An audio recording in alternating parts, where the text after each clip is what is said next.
Hello students, BA third year की class में स्वागत है आप सभी का।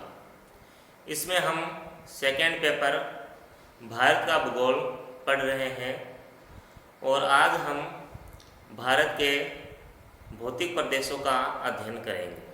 तो भारत को कितने भौतिक प्रदेशों में बांटा गया है और कौन कौन से वो प्रदेश हैं। तो इस सबसे पहले हम भारत के जो उच्चावच है उसका अध्ययन करते हैं। तो उच्चावच देखो, पर्वत है। भारत में पर्वत 10.7% भाग पर इनका विस्तार है पर्वतों का, और ऊंचाई है इनकी 2135 मीटर से अधिक ऊंचाई है। 2135 मीटर से अधिक ऊंचे हैं वो पर्वत कहलाएंगे। उसके बाद है पहाड़ी क्षेत्र है जो उनका जो विस्तार है वो 18.6% भाग पर है। समुद्र तल से इनकी जो ऊंचाई है वो 2135 मीटर तक है। उसके बाद है पठार 27.7% भाग पर विस्तृत है और इनकी जो ऊंचाई है वो 305 से 915 मीटर है। ये एक एवरेज ऊंचाई है इनकी। उसके बाद अंत में है मैदान भारत में 43% क्षेत्र पर विस्तृत है। तो ये तो था भारत का उच्चावच, पर्वत, पहाड़ी, पठार और मैदान का। अब हम भारत के भौतिक प्रदेश देखेंगे कि भारत को कितने भौतिक प्रदेशों में विभाजित किया गया है। भारत को 4 भौतिक प्रदेशों में विभाजित किया गया है। सबसे पहले है उत्तरी पर्वतीय प्रदेश। उत्तरी पर्वतीय प्रदेश में हिमालय का अध्ययन करेंगे हम। उत्तरी हिमालय और जो पूर्वी हिमालय है उनका हम अध्ययन करेंगे। उसके बाद है प्रायद्वीपीय पठार। दक्षिण भारत का जो पठार है उसका हम अध्ययन करेंगे। फिर है उत्तर का मैदान। हिमालय और जो प्रायद्वीपीय पठार है उसके मध्य में जो भौतिक प्रदेश है भारत का वो उत्तर का मैदान कहलाता है। तो उत्तर के मैदान का हम अध्ययन करेंगे। ये उत्तर का जो मैदान है भारत का विश्व के उपजाऊ मैदानों में गिना जाता है। अंत में है समुद्र तटीय मैदान। जो दक्षिण भारत में जो समुद्र तटीय मैदान है, पूर्वी समुद्र तटीय मैदान और पश्चिमी समुद्र तटीय मैदान, इनका हम अध्ययन करेंगे। हालांकि जो विभाजन है ये अलग अलग बुक में अलग अलग तरह से होता है। अब कई बुक में जो उत्तर का मैदान है, ठीक है, उसी में समुद्र तटीय मैदान भी शामिल कर लिया जाता है और इनका अध्ययन किया जाता है। और कई जो बुक है इसमें जैसे मरुस्थलीय प्रदेश,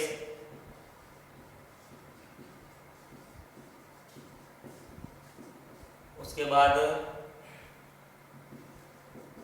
द्वीपीय प्रदेश या क्षेत्र, उनको भी इनमें गिना जाता है।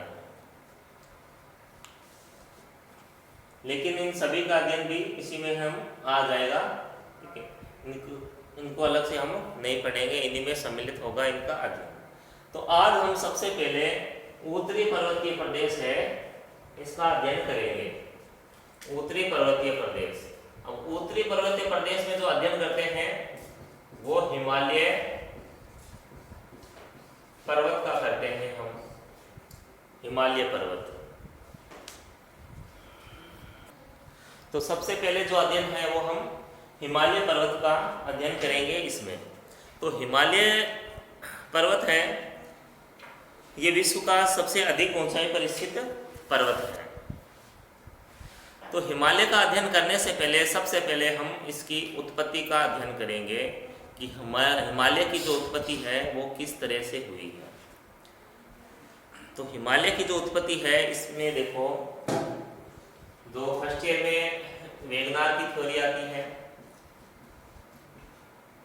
वेगनार, और प्लेट विवर्तनिकी,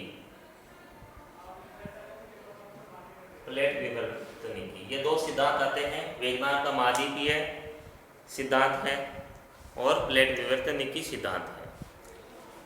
वेगनार महोदय ने बताया था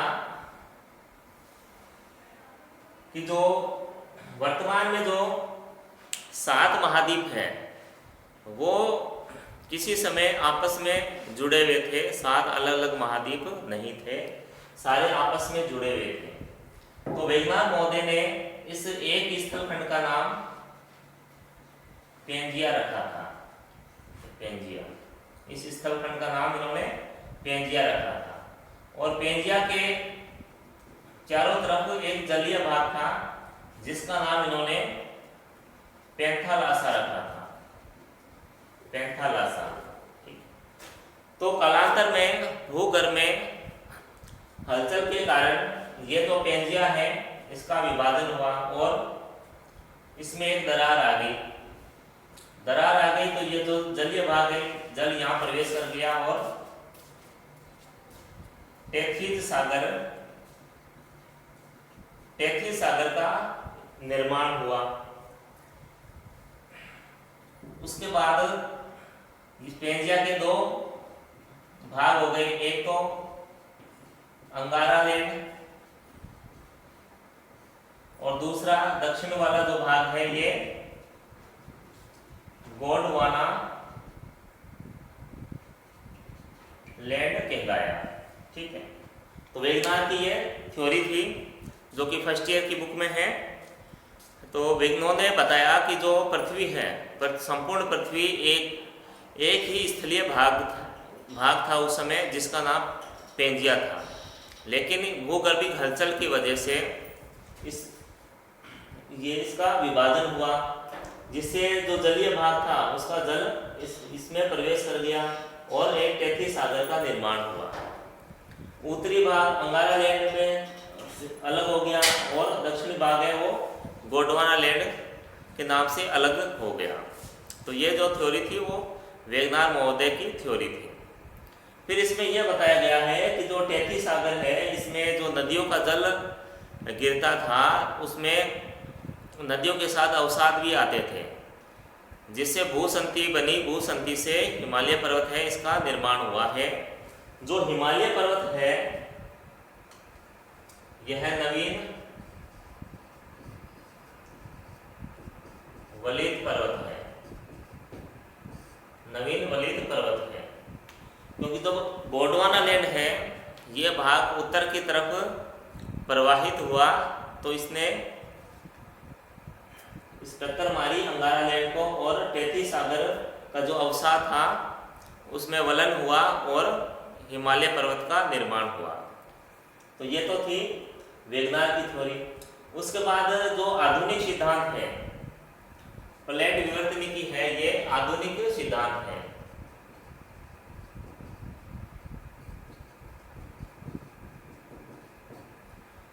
प्लेट विवर्तनिकी के अनुसार जो पृथ्वी है वो अलग अलग प्लेटों में विभाजित है। कुछ विद्वान 6 प्लेट मानते हैं और कुछ 7 प्लेटें मानते हैं। मेजर प्लेटें हैं, बड़ी प्लेटें हैं। तो इसमें जो प्लेट है भारतीय प्लेट थी, एक तो भारतीय प्लेट जिसे इंडो ऑस्ट्रेलियन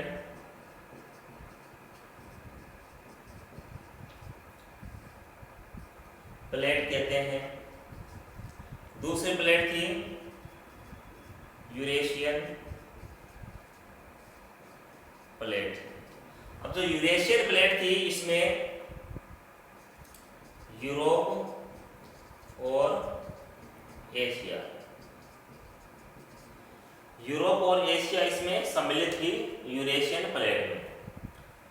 जो प्लेट विवर्तनिकी की जो थ्योरी है, प्लेट टेक्टोनिक जो सिद्धांत है उसके अनुसार जो भारतीय प्लेट है, भारतीय प्लेट ने टक्कर मारी यूरेशियन प्लेट को। भारतीय प्लेट ने यूरेशियन प्लेट को टक्कर मारी और इनके मध्य में था टेथी सागर। अब टेथी सागर में क्या था, अवसाद थे, अवसाद थे, एक भूसंधि बन गई थी, ये भूसंधि, ठीक है, क्योंकि नदियों का जल इसमें गिरता था। और अवसाद का मतलब है जो नदियां हैं जो पर्वतों से निकलती है, तो नदियां अपने साथ कंकर पत्थर रेत लेके आती है और अपना जल है वो सागर में गिराती है। तो सागर में ये अवसाद इकट्ठा हो गया और एक भूसंधि का निर्माण हुआ। तो इसमें संपीड़न बल ने कार्य किया, संपीड़न बल, तो संपीड़न बल से कार्य किया और ये एक वलित पर्वत के रूप में हिमालय का निर्माण हुआ।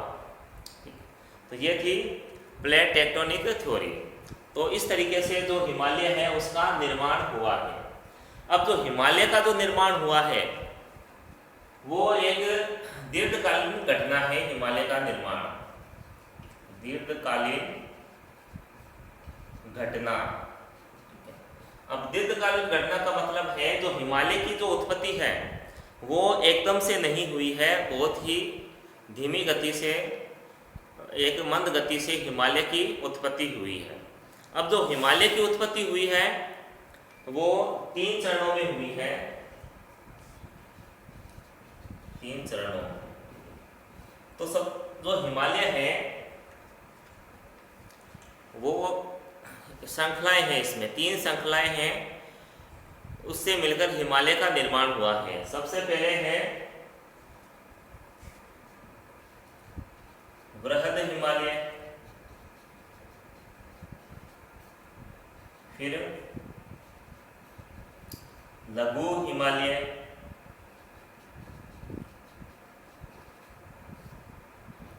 तीसरा है शिवालिक।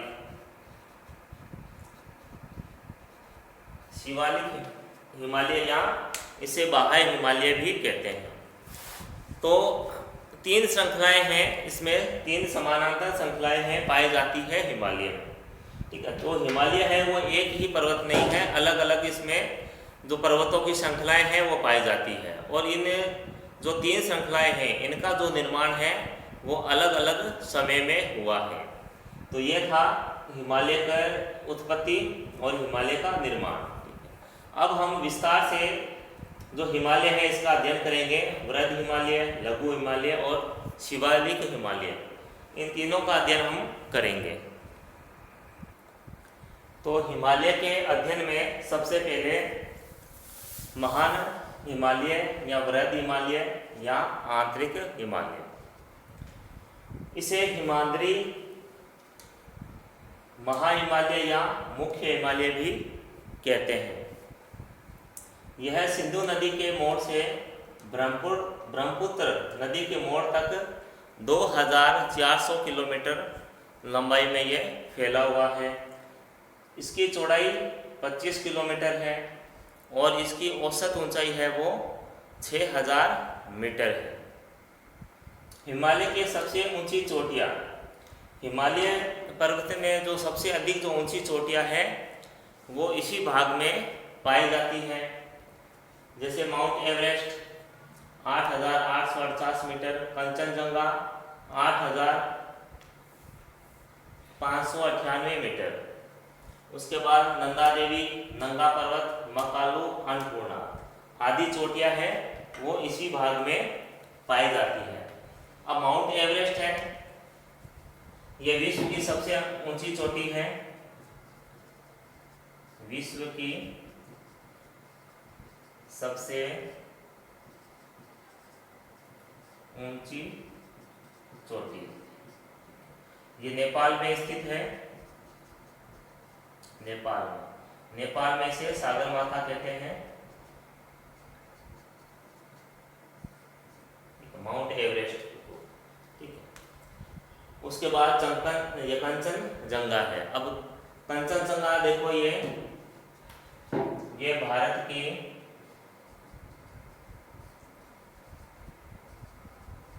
सबसे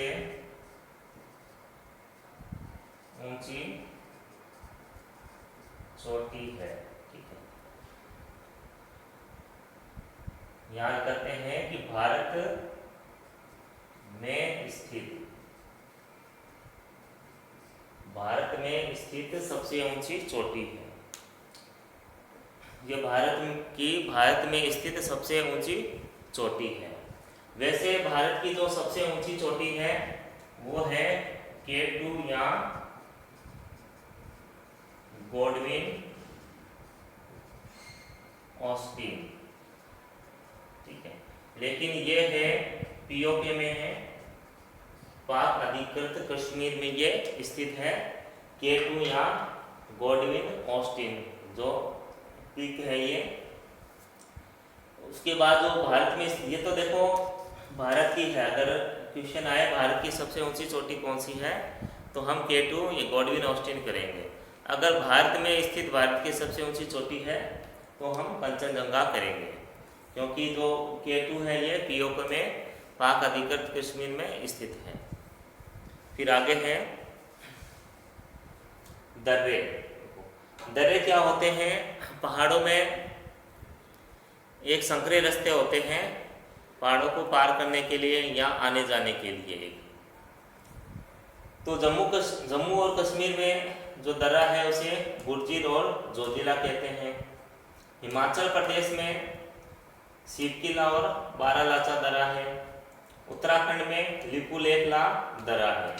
सिक्किम में नाथुला और जेलेपला दर्रा स्थित है। अरुणाचल प्रदेश में बोमडिला दर्रा स्थित है। ये दर्रों के नाम हैं। अलग अलग भारत के जो राज्य हैं उनमें ये दर्रों के नाम हैं। ये पूछे भी जाते हैं कंपटीशन में। जो अब है हिमनद। हिमनद होते हैं जो अधिक ऊंचाई पर स्थित भाग, जो पहाड़ हैं उनके अधिक ऊंचाई पर स्थित भाग, जो हमेशा बर्फ से ढके होते हैं।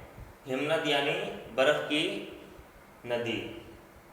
तो यहाँ पर जो ग्लेशियर भी कह सकते हैं इन्हें, वो है मिलाम, गंगोत्री और जेमू। ये ग्लेशियर यहाँ पाए जाते हैं। और महान हिमालय की जो उत्पत्ति है, इसका जो निर्माण है वो 12 करोड़ वर्ष पूर्व क्रिटेशियस युग में हुआ था। तो इसका आप स्क्रीनशॉट भी ले सकते हो। महान हिमालय के बाद है लघु हिमालय। लघु हिमालय, इसकी चौड़ाई है 80 से 100 किलोमीटर। इसकी औसत ऊंचाई है 1828 से 3000 मीटर। इस लघु हिमालय में स्वास्थ्यवर्धक स्थान है जिन्हें हम हिल स्टेशन भी कहते हैं, वो यहाँ पाए जाते हैं, जैसे शिमला, रानीखेत, अल्मोड़ा, मसूरी और नैनीताल। उसके बाद श्रेणियाँ हैं इसमें। कश्मीर में पीर पंजाल श्रेणी, हिमाचल प्रदेश में धौलाधर और नेपाल में महाभारत श्रेणी पाई जाती है। इसमें कायांतरी चट्टानें जैसे स्लेट, चूना पत्थर और क्वार्ट्ज ये पाई जाती है।